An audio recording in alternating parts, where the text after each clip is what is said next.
Dear students, आज हम लोग कोरोजन में वेट कोरोजन या इलेक्ट्रोकेमिकल कोरोजन को डिस्कस करेंगे। इसके पहले मैंने अपनी प्रीवियस वीडियो में आप लोगों को ड्राई कोरोजन के बारे में बताया था।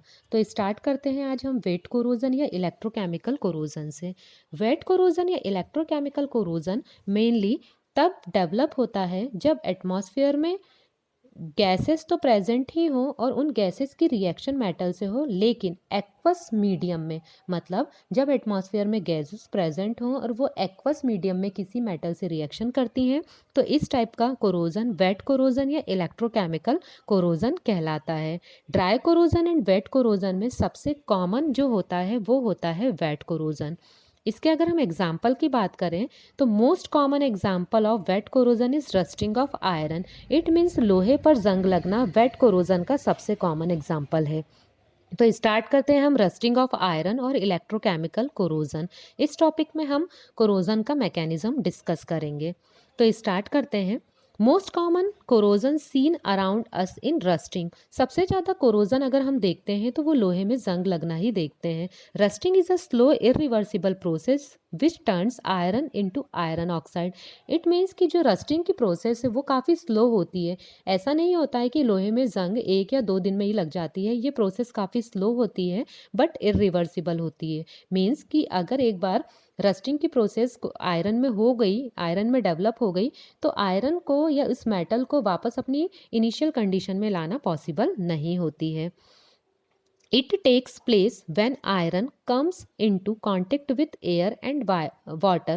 It means कि रस्टिंग की प्रोसेस आयरन में तभी होती है जब आयरन जो है वो एयर एंड वाटर के कांटेक्ट में आता है। अब हम डिस्कस करते हैं मैकेनिज्म ऑफ कोरोजन। आपके सामने एक फिगर दिया हुआ है जिसमें जो मेटल सरफेस है वो हमने आयरन की बनाई हुई है। आयरन की एक मेटल सरफेस है और सपोज कि एटमॉस्फेयर में प्रेजेंट वाटर जो है इस आयरन मेटल या मेटल सरफेस के कांटेक्ट में आता है। तो यहाँ पर अगर हम बात करें मेटल सरफेस की जो कि आयरन की बनी है, आयरन का फॉर्मूला होता है Fe। यहाँ पर क्या हो रहा है कि जो आयरन का सरफेस है या मेटल सरफेस है वो एनोड का काम कर रहा है। इट मीन्स कि जो आयरन है वो 2 इलेक्ट्रॉन्स को रिलीज करता है एंड Fe2 पॉजिटिव में कन्वर्ट हो जाता है। सपोज हमारे पास 2 आयरन के मॉलिक्यूल्स हैं, एटम्स हैं, तो ऐसी कंडीशन में क्या होगा, अगर एक आयरन जो है 2 इलेक्ट्रॉन को रिलीज कर रहा है, इट मीन्स जो 2 आयरन के अगर मॉलिक्यूल्स हैं तो वो क्या करेंगे, 4 इलेक्ट्रॉन्स को रिलीज करेंगे। तो आयरन क्या होता है, इलेक्ट्रॉन्स को रिलीज करता है और Fe2 पॉजिटिव में कन्वर्ट हो जाता है। जबकि इस फिगर में जो वाटर ड्रॉपलेट है वो कैथोड का काम कर रही है। चलिए रिएक्शन को हम डिस्कस करते हैं।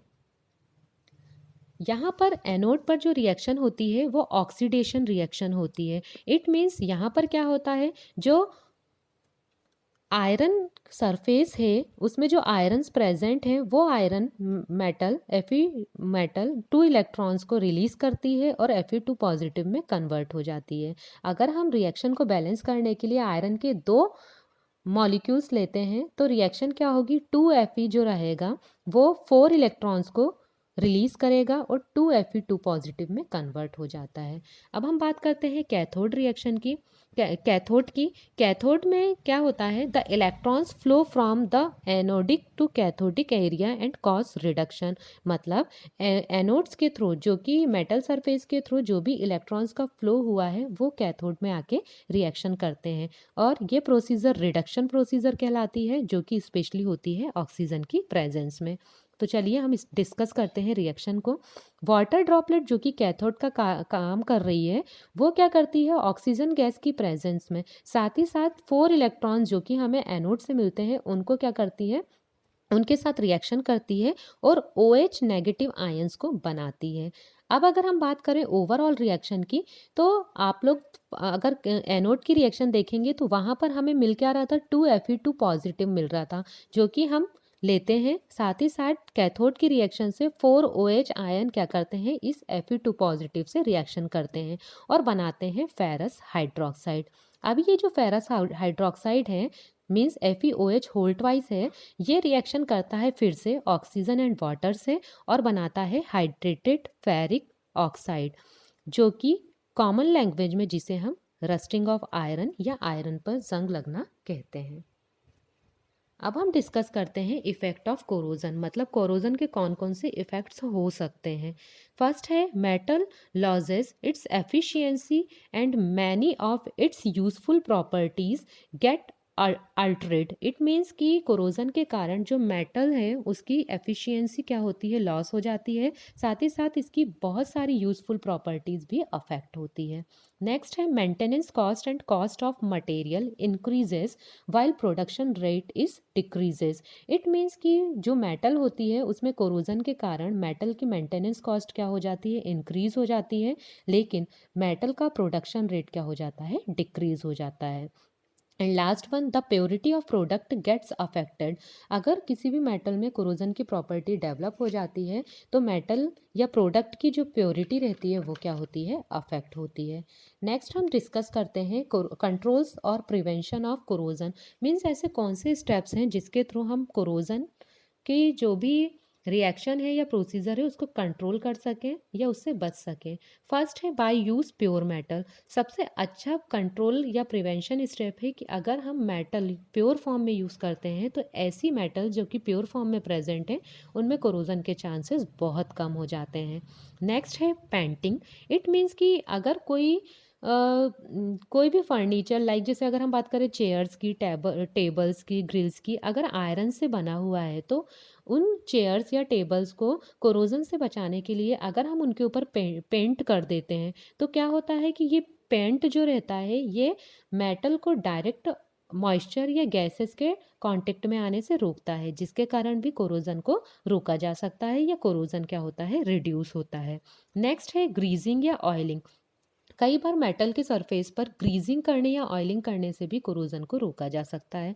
इसका सबसे कॉमन एग्जांपल हम देखते हैं साइकिल चेन्स में। साइकिल जो चेन रहती हैं या कह सकते हैं जो मोटर इंजन्स रहते हैं, अगर उनमें ग्रीजिंग या ऑयलिंग कर दी जाए तो ऐसी कंडीशन में एटमॉस्फेरिक गैसेज या मॉइस्चर उस मेटल सरफेस के डायरेक्ट कॉन्टेक्ट में नहीं आती हैं, जिसके कारण कोरोजन की प्रॉपर्टी रिड्यूस होती है। एंड लास्ट, गैल्वनाइजेशन या जिसे सैक्रिफिशियल प्रोटेक्शन कहते हैं। इसका मतलब क्या है कि इसमें किसी एक मेटल को बचाने के लिए उसके ऊपर दूसरी मेटल की कोटिंग कर दी जाती है, जिससे अगर कोरोजन होता भी है तो ऊपर वाली जो सरफेस पर मेटल है जिसकी कोटिंग की गई है उस पर होता है, लेकिन जो मेन मेटल है या जिसे हमें कोरोजन से बचाना है वो बच जाती है। फॉर एग्जाम्पल, अगर हमें आयरन मेटल को रस्टिंग से या कोरोजन से बचाना है तो उसके ऊपर जिंक की कोटिंग कर दी जाती है, जिसके कारण एटमॉस्फेरिक गैसेस और वाटर जिंक के कांटेक्ट में आते हैं और उसको ही कोरोट करते हैं, और इससे क्या होता है, आयरन या स्टील लेयर पूरी तरीके से प्रोटेक्ट रहती है। इस कोरोजन को हम सैक्रिफाइसियल प्रोटेक्शन भी कहते हैं। मतलब यहाँ पर एक मेटल को बचाने के लिए दूसरी मेटल को का सैक्रिफाइस किया जाता है। तो यहाँ पर हमारा कोरोजन कंप्लीट होता है। Thank you.